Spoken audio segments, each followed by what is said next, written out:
So ito na mga katsinggo, nakarating na kami dito sa Incheon International Airport ng madaling araw ng alauna. So, samahan niyo ako mga katsinggo na panoorin ang aking video kung gaano kaganda at kalawak itong Incheon International Airport. Tara!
Kung first time mo pang makapunta dito sa South Korea mga katsinggo at bumaba ka dito sa Incheon International Airport, dapat sumabay ka lang talaga sa mga tao na naging kasama mo sa eroplano. Hindi ka mawala kung saan ka papunta palabas dito sa Incheon International Airport dahil napakalawak nito.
dito mga katsinggo, dahil sa sobrang laki at lawak nitong Incheon International Airport, ay kinakailangan mo talagang sumakay muna ng train. Ito yung sasakyan namin bago makalabas ng Incheon International Airport.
Dito na naman mga katsinggo, pagkatapos yung bumaba ng train ay kailangan nyo na namang sumakay ng escalator na pagkahaba-haba dito sa Incheon International Airport para marating naman ang immigration.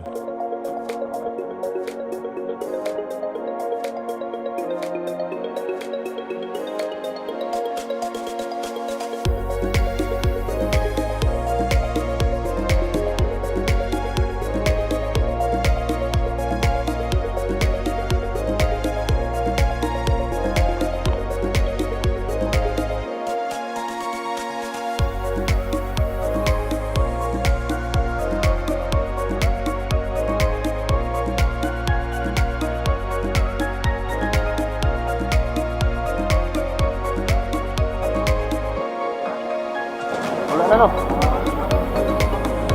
Mayroon. Ano? Walang bullpen, nakita mo.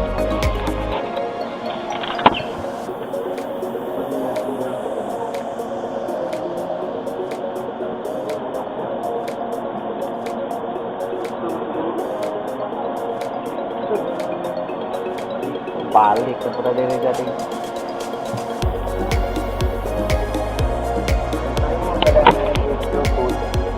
Arrival card ni.